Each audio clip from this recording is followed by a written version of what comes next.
Okay, we're gonna pick up here where we left off, which is chapter 13 in equilibrium.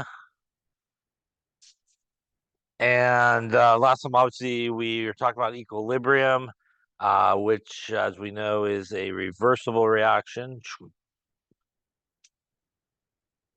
for which we can basically write an equilibrium constant expression. One is a Kc that we talked about, and Kc basically means that you're going to write it based on concentrations, and it's always products over reactants. And remember that when we do this, we do include the coefficients in the balanced equation as the exponents. Also remember that there really is kind of two things that we do not include in an equilibrium expression. And again, we don't include anything that's a solid or a liquid. That leaves you basically aqueous and gases that are included in the expression. Again, solids and liquids really don't participate too much in the equilibrium. They're just kind of hanging out, and they don't change all that much. Now, uh, remember as well that we could have a situation where we're maybe dealing with pressures and gases, and if we have gases involved, we could also write a K expression, which is known as Kp, which has to deal with pressure for the P there, and that'll be the partial pressure of C to the C, partial pressure of D to the D, partial pressure of A to the A, and partial pressure of B to the B.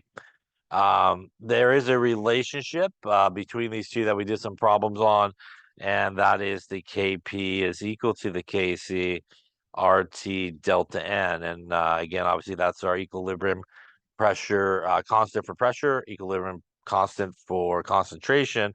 R here is the gas law, R, the 0.08206. T is our temperature in Kelvin. And again, as we talked about last time, as we saw some of those examples, delta N is the change in the moles of gases. So we take the moles of our products minus the moles of our reactants. And again, we're only looking at gas molecules. And it is important, as we talked about, to do products minus reactants. So in case you do get a negative number, that will be quite important in terms of the calculations that you would do here versus, again, if you got a positive number in this case. Remember that the only thing that affects the value of the equilibrium constant is actually temperature. And again, when we talk about reaching equilibrium, uh, it means the rate of the forward reaction equals the rate of the reverse reaction. Now, we finished up talking about ways to manipulate sort of equilibrium equations and what you need to do with that. Remember that if you do have an equation such as this and you have a K value of 10 or something, and you needed to reverse this reaction, maybe you needed it going in sort of the other way there. Remember that when we do that, we actually take 1 over the K value, not just change the sign. Actually, you shouldn't change the sign. You're just going to take 1 over it. Other things that we talked about, you could have to maybe multiply by a common number. If I do that right, there we go. And like a 2C and a 2D. And again, in this case, since we did multiply by a common number of 2, we would take our K value for this guy and we would square it. Again, if we multiply by 3, we would cube it and so forth. So whatever sort of constant value you have to multiply an equation by, you would take that K value to that number.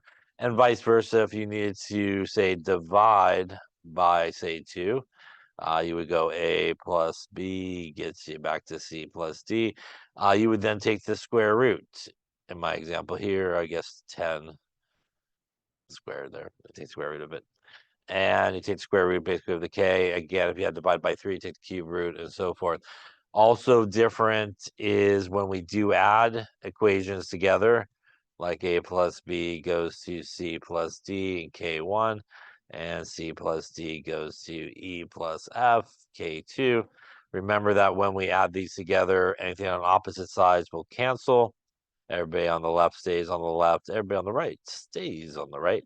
The key, though, is when we get the K for this one, it is K1 times K2. So we don't add them, we do multiply them together. Again, if you have multiple ones or reactions, you would just multiply all the K values together. So that's again different. So it's like, as I said last time, very common errors people make is they have kind of like that delta H is Hess's law. How do you kind of change things in their head? And it does not apply that way to Ks. Any questions on any of that stuff there? Okay. All right. So obviously, as we just mentioned there at the end, writing equilibrium concentration expressions, the concentrations should usually be in molarity. And as I mentioned before, if you're doing some calculations, equilibrium calculations, and you're dealing with pressures, atmospheres is usually the unit that you want.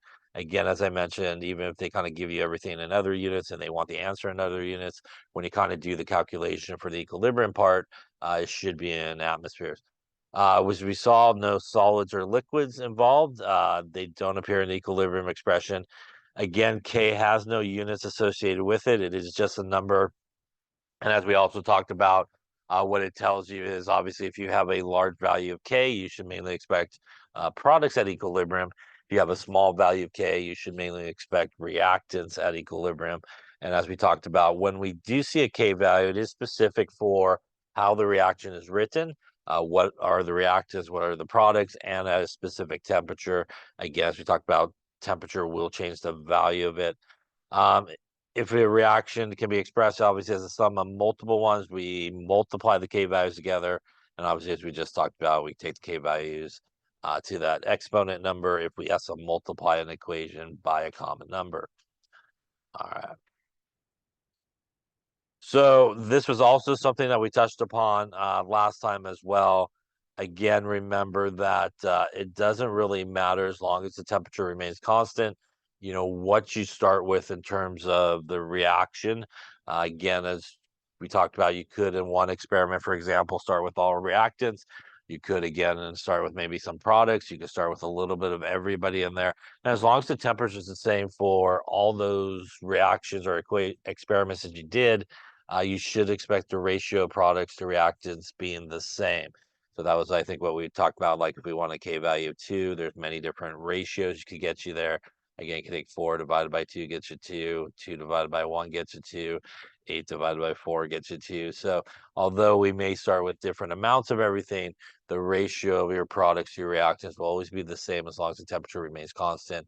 So it doesn't matter, for example, again, if you started with first experiment, like 2 molar of everybody and then like tripled it for the second experiment. Again, it should come to the same ratio along the way.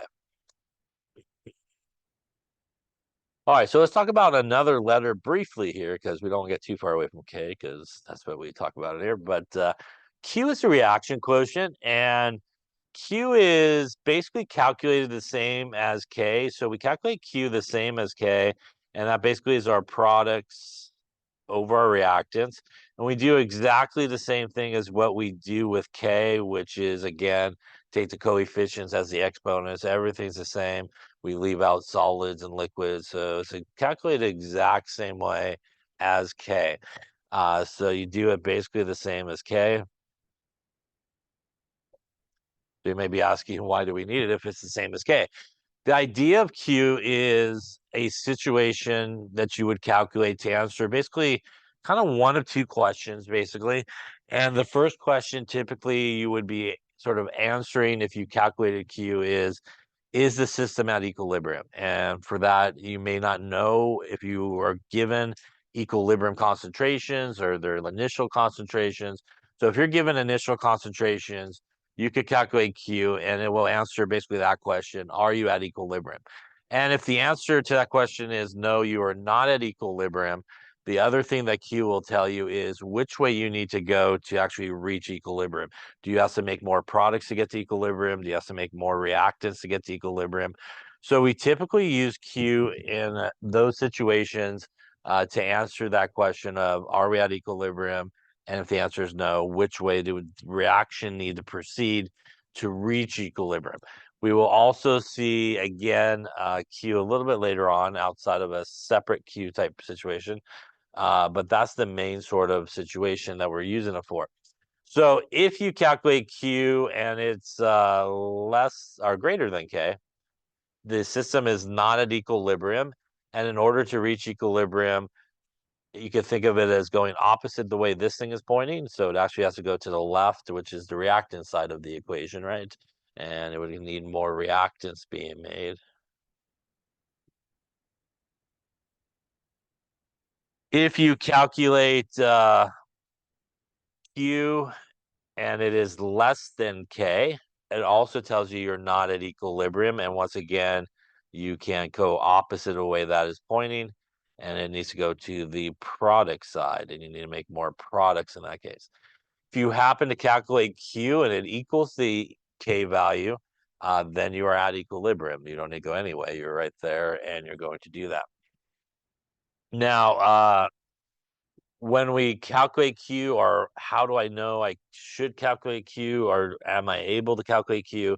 The answer is very simple. The only way you can calculate Q is you're given basically the concentrations of everybody in the equation. So you can't do products over reactants if you don't have the concentrations of everybody in the equation, or even the pressures of everybody in the equation. So that's really the only way you're able to sort of calculate Q, is if you're given concentrations for everybody in the equation. Then you would want to stop and take a moment and decide, are you at equilibrium? And if not, which way it needs to go. And obviously, again, as I mentioned, if Q equals K, then definitely you're at equilibrium at that point.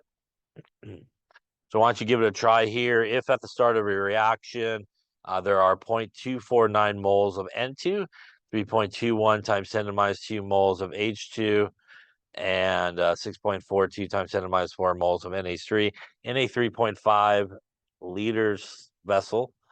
The Kc for this reaction is 1.2. Is the system at equilibrium, and which way will it proceed?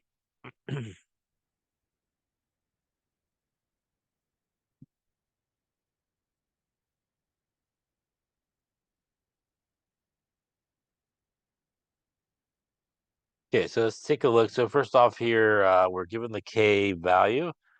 We want to know, is it at equilibrium? So I would call this just a straight up kind of Q type of question. Again, we could calculate Q the exact same way as we would do K. So here we would take our products, which is NH3, and we do need a square for that 2 that's hiding there, divided by our reactants, which is N2, and our H2, also cubed. So again, pretty much the exact same way that you would do an equilibrium expression is how you do the K. Here we do need the concentrations, which is typically molarity. We're giving moles and volume, so we can't calculate the molarity for each of those things.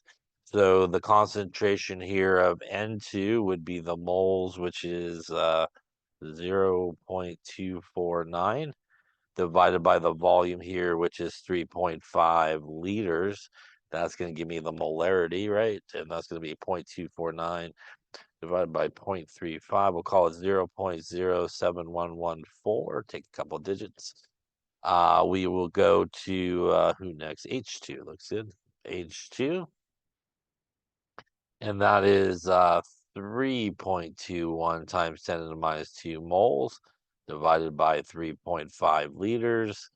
And that will get me here. If I punch the number in right, it'll give me a better number probably. Let's see. 3.5. 0.009171. And lastly, we could do it obviously for the one we're missing, which is NH3.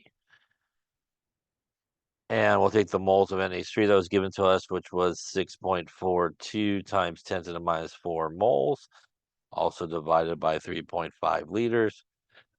Gonna get us here minus 4, right? Yep. A lot of zeros there. We'll go 1.834 times 10. Count them 1, 2, 3, 4, minus 4 molar, I think. Any questions on that part of it? Now that we have the concentrations, we can put it into our Q value down here. So we're going to take all these guys basically and pop it into there. And that would get us up on top for our NH3, 1.834 times 10 to the minus 4. Again, you do need to square it because of the coefficient, divided by our N2, which is 0.07114. No need to square. And our H2, which is 0.009171. That one we need to cube, right? And that's going to get us here. Let's see if I square that guy. We divide it by this one and divide it by this guy here, cubed on the bottom. Looks like we end up with a Q value of 0.613. There's not any questions on the calculation there. All right, so what we're going to do with this number? Well, we're going to take our Q value that we just got, and we're going to compare it to our K value for this. And in this case, our Q is less than, equal to, or greater than K. It is what? It is less than. So in this case, what this first tells us is we are not at equilibrium. We also now know that in order to get to equilibrium, which way is this reaction going to go? Towards reactants or products? It needs to go product way, right? So opposite kind of where that's pointing. It's going to go that way in the equation, right, towards the product side. And you need to make some more products in this case to reach equilibrium. Any questions on that? So again, Q is used in a problem like this, which is, again, like I said, kind of just a straight up Q type question and trying to answer those two questions. We will also see Q, as I mentioned, a little bit later on when we do some actual equilibrium calculations. You sometimes do need to do that. So the key, again, like I said, to know whether or not you should calculate Q is, can you calculate Q is really the question. Do you have enough information to do so, right? So if you have enough information, you got everybody's concentrations, then, probably a good idea just to double check things.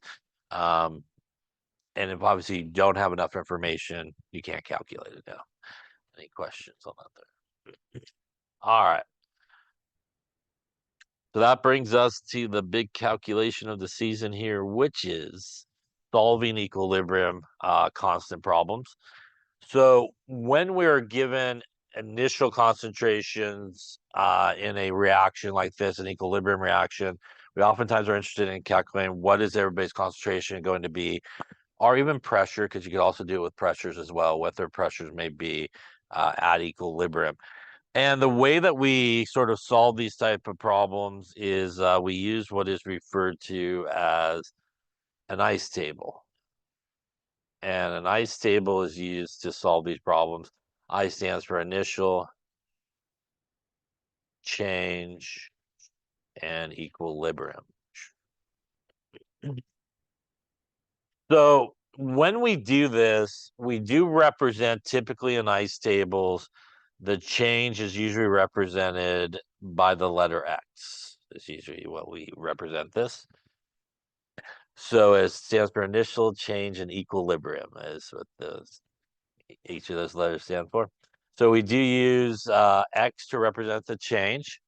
And that's really the goal of the calculation, is to solve for X. So once you figure out the change that's going on from initial to final, you'll be able to calculate really the equilibrium concentration of everybody. Now, some maybe have used ice tables before. Not too much these days because they don't teach it that way. But when you do limiting reagents, sometimes people are taught ice tables. Anyone? No. I teach it when I do it because I know you're just going to come to this class and use it anyways. But most people don't do it these days. But that's one place sometimes people will use it. But we're going to definitely use it a lot. And this is sort of the calculation we're going to do a lot in this class, different versions of this calculation. But this is basically the main calculation. So with this, how this works is, let's just say we had an equation like, let's see here, we'll do A plus B goes to 2C, right? And we'll just say that the equilibrium constant here is, we'll go with, why not? We'll go with 25. Seems like a nice number. And let's just say in this reaction, you're told, hey, you started with 2 molar of A. And for B, maybe, I don't know, you got like, we'll go with, doesn't really matter, I don't think. Go with 4 molar. Why not? A little difficult. All right, so to solve this, and we're looking for example, what is everybody's concentration at equilibrium? We would set up an ice table. So the ice table always needs a balanced equation. So frankly, if your equation is not balanced, your calculation is going to be wrong for sure as you go through this. So you always want to make sure it is balanced. I would say, in most cases in this class, they will be given to you balanced, but you will have to write some of your own equations and come up with the equations yourself as we go through the different chapters. So you definitely want to make sure that when you come up with your home equations and all that kind of stuff, that it is balanced. And again, maybe just take a look at others to just make sure they are balanced. So initially we would do our ice table here, and that's what the I stands for, is the initial concentrations. So we would put our 2 molar in here, we would put our 4 molar in here, and we put our 0 in here as well. Now, the change part is the next thing, and the change part is really, I would say, kind of a really important part of the ice table, perhaps maybe even the most important part. If I can pick the right thing I'm trying to find there. And the understanding in this particular case is a couple of things. So when we look at an ice table like this or a problem like this, the only thing that's given to us, by the way, were reactants, right? And we weren't told anything about the products. And in that case, if you're not told anything about the products, it's fairly safe to assume, like I did up there, that you have nothing in terms of products to start with, right? So if you're not mentioning anything about products in the problem, you could lay up a 0 there on the product side and you'll be in good business. We also could probably, in this particular case, make a pretty good assumption that this reaction should proceed in which direction? The forward direction or reverse direction? It can only go in the forward direction because all we have are reactants. We have no products that could go backwards at this point, right? So we can make a pretty safe bet that this reaction should definitely proceed in the forward direction. And that means as this reaction proceeds in that forward direction, the amount of reactants, should they be increasing or decreasing? Decreasing, right? Because we need to use them to make our products, and the amount of products should be increasing, right? So the way we represent that in an ice table is with minuses and pluses. So whatever is decreasing is minuses, and whatever is increasing is pluses.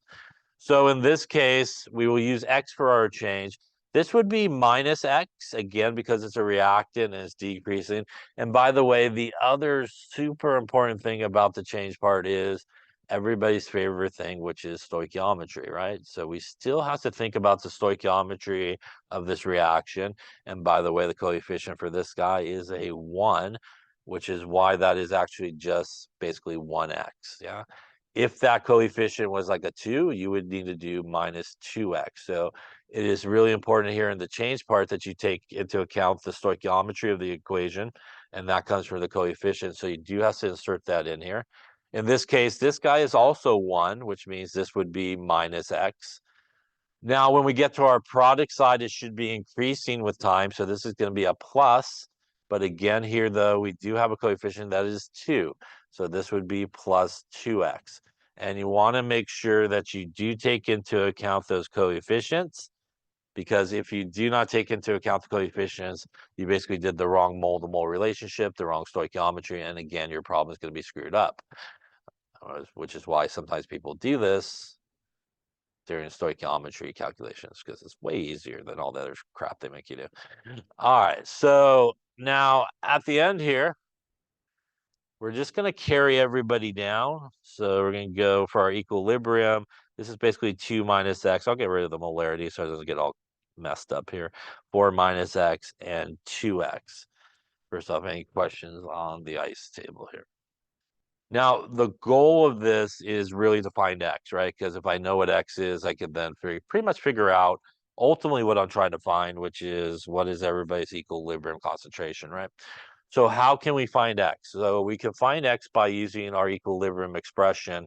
And if we wrote it for this equation here, it would be the concentration of C squared, right? Divided by the concentration of A and the concentration of B, and that equals 25.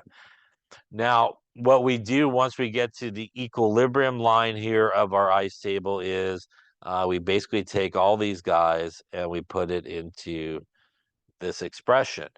And if we did that in this case, we will end up with 2x that will be squared divided by 2 minus x times 4 minus x is equal to 25. So now we got math, right? So we got a little math problem going on here. We got to factor out, yeah, and all that good stuff. And eventually we do need to solve for x here. And we want to solve for x. And there's a couple different ways that we'll talk about that you could solve for x. But a very common way that we solve for x is through the quadratic. Yeah, and the quadratic, right, is like ax squared plus bx plus c equals 0. And that goes with x is equal to minus b plus or minus the square root b squared minus 4ac divided by 2a, right? And by the way, the a, b, and c comes from the coefficients in our balance equation, right? So our a, our b, and our c here. So one common way that we would solve for this is obviously we got to first factor all that out, get everybody to the same side so that we could get to a quadratic sort of equation like that, and we could solve for that. If you use the quadratic formula before, how many values of x do you end up with?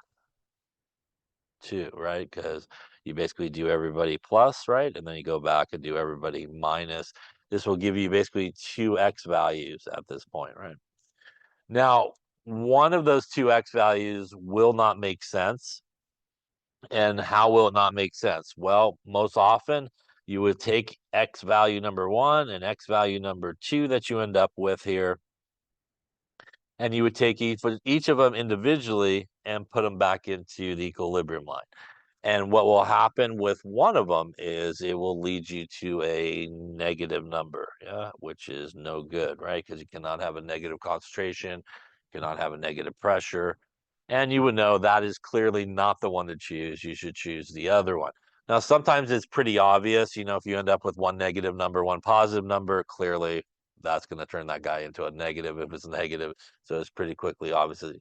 But as well, you should realize that, as you may know, you could get any type of combination of x values. You could get a positive, negative, get two positives, you can even get two negatives, which somehow works out in some calculations.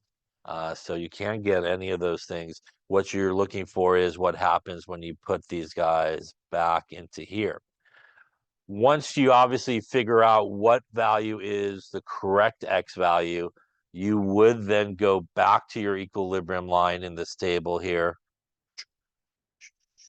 and put them all in. And that would then give you your equilibrium concentrations of everybody. And that would probably be the answer to the question. First off, any questions on sort of the calculation here? Obviously, we didn't finish it here since we're getting to the end. Other thing is when you do a calculation like this, you can do it with concentrations. And earlier we were talking about pressures and atmospheres.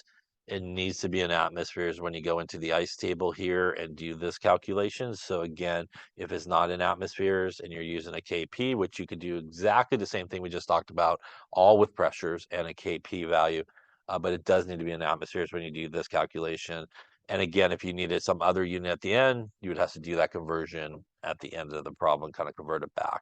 But definitely should be, when you go into here, should be either atmospheres or, molarity, or really what you use.